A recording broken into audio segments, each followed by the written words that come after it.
जय माता दी. देवी भक्तांनो, तुम्हा सर्वांचं स्वागत आहे. आज आपण दुर्गा देवीच्या 5व्या स्वरूपाबद्दल म्हणजेच माता स्कंदमातेच्या उत्पत्ती, कार्य आणि महात्म्याबद्दल सविस्तर चर्चा करणार आहोत. माता स्कंदमाता आपल्या पुत्र स्कंद अर्थात भगवान कार्तिकेय यांची माता आहे आणि त्यांच्या उपासनेने भक्तांना अपार शांती, सुख आणि मोक्ष प्राप्त होतो.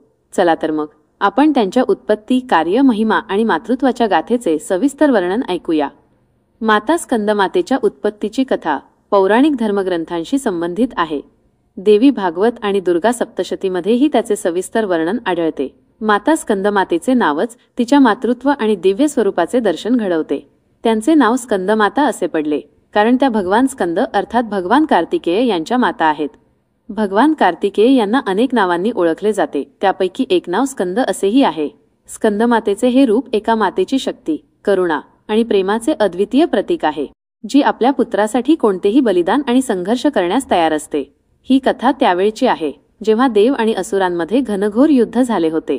असुरांची वाढती शक्ती आणि त्यांच्या अत्याचारांमुळे त्रस्त झालेल्या देवांनी भगवान शंकराची प्रार्थना केली. त्यांना माहीत होते की केवळ भगवान शिव आणि माता पार्वती यांच्या कृपेनेच त्यांना या संकटातून मुक्ती मिळू शकते. देवांनी भगवान शंकरांना विनंती केली की त्यांनी असुरांचा संहार करण्यासाठी काहीतरी उपाय सांगावा, जेणेकरून जगात पुन्हा शांती आणि संतुलन प्रस्थापित होईल. देवांची ही प्रार्थना ऐकून भगवान शंकरांनी एक उपाय सांगितला. त्यांनी म्हटले की असुरांचा संहार करण्यासाठी आणि जगात धर्म व शांती पुन्हा प्रस्थापित करण्यासाठी एका वीर योद्ध्याचा जन्म होईल, जो असुरांचा नाश करणारा म्हणून प्रकट होईल.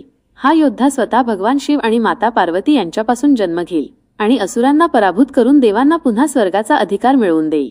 त्यानंतर भगवान शिव आणि माता पार्वती यांच्यापासून एका दिव्य पुत्राचा जन्म झाला, ज्याला कार्तिकेय आणि स्कंद या नावांनी ओळखले जाते.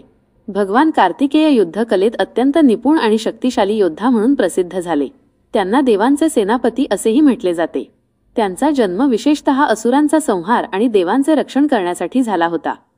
कार्तिकेय, ज्यांचे एक नाव स्कंद असेही आहे, यांनी आपल्या जन्मानंतर लगेचच अद्भुत शौर्य आणि शक्तीचे प्रदर्शन केले.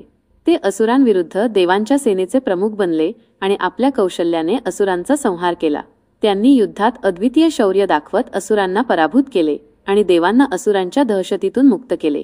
त्यांच्या या महान विजयामुळे देवांचे स्वर्गीय राज्य पुन्हा प्रस्थापित झाले आणि जगात धर्म व शांतीचा संचार झाला. माता स्कंदमातेचे स्वरूप अत्यंत सौम्य आणि दिव्य आहे. त्यांचे रूप भक्तांना मातृत्व, संरक्षण आणि करुणेचा संदेश देते. माता स्कंदमातेला 4 भुजा आहेत. ते आपल्या 2 भुजांमध्ये पुत्र स्कंद यांना घेऊन बसल्या आहेत, तर इतर 2 भुजांमध्ये कमळाचे फूल धारण करतात.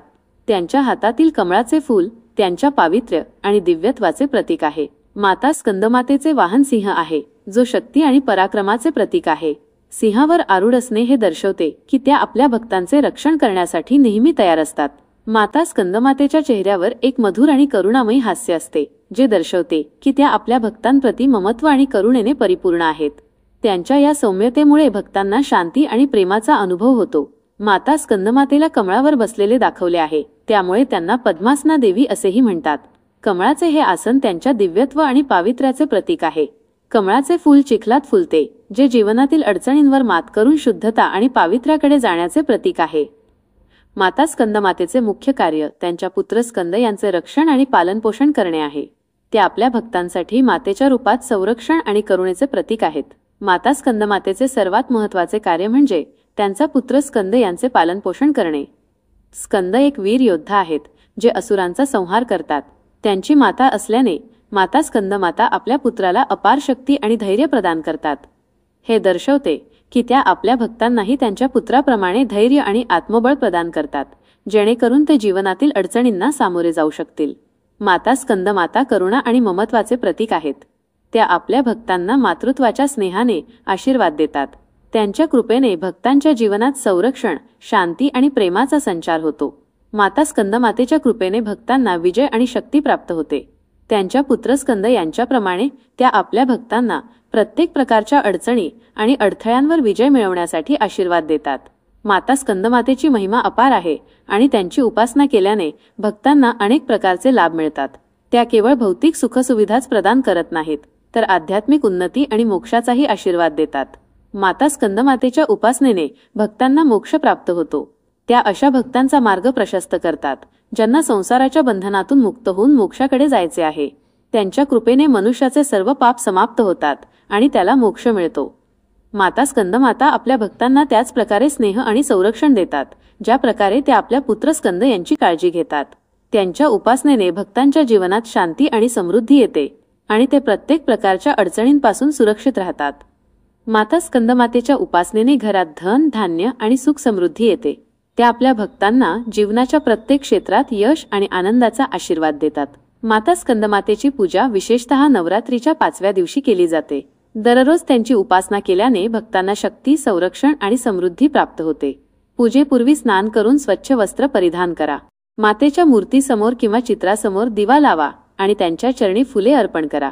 पूजेसाठी पांढरी फुले, धूप, दिवा, चंदन आणि नैवेद्य वापरा। माता स्कंदमातेला पांढरी फुले अत्यंत प्रिय आहेत, म्हणून ती अवश्य अर्पण करा। पूजेदरम्यान या मंत्राचा जप करा। ओम देवी स्कंदमाताये नमः। या मंत्राचा जप केल्याने मातेची कृपा प्राप्त होते आणि भक्तांच्या जीवनात सकारात्मक ऊर्जा येते। पूजेच्या शेवटी मातेची आरती करा आणि त्यांना नैवेद्य अर्पण करा। आरती केल्याने मातेचा आशीर्वाद प्राप्त होतो आणि मनात शांती व समाधानाचा अनुभव होतो। माता स्कंदमातेची कथा आणि त्यांची उपासना आपल्याला जीवनातील अनेक महत्त्वाचे धडे शिकवतात। त्यांचा सर्वात मोठा गुण मातृत्व आहे। ते आपल्याला शिकवतात की एक माता म्हणून कुटुंबाचे आणि समाजाचे रक्षण केले पाहिजे आणि जीवनात करुणा व प्रेम अंगीकारले पाहिजे। माता आपल्याला प्रेरणा देतात की प्रत्येक अडचणीचा सामना शक्ती आणि धैर्याने केला पाहिजे। ज्या प्रकारे ते आपल्या पुत्र स्कंद यांना शक्ती देतात, त्याच प्रकारे आपणही आपल्या जीवनात आत्मविश्वास आणि पराक्रम टिकवून ठेवला पाहिजे। त्यांच्या उपासनेने आपल्याला हे शिक्षण मिळते की भौतिक समृद्धी आणि आध्यात्मिक उन्नती दोन्ही एकाच वेळी शक्य आहेत। त्यांच्या कृपेने जीवनात सुख समृद्धी सोबतच मोक्षही मिळतो। या प्रकारे माता स्कंदमातेच्या उत्पत्ती, कार्य आणि महात्म्याची कथा आपल्याला हे सांगते की त्यांची उपासना केल्याने जीवनात शक्ती, समृद्धी आणि मोक्ष प्राप्त होतो। त्यांच्या कृपेने आपण प्रत्येक अडचण पार करून आपले जीवन श्रेष्ठ आणि यशस्वी बनवू शकतो।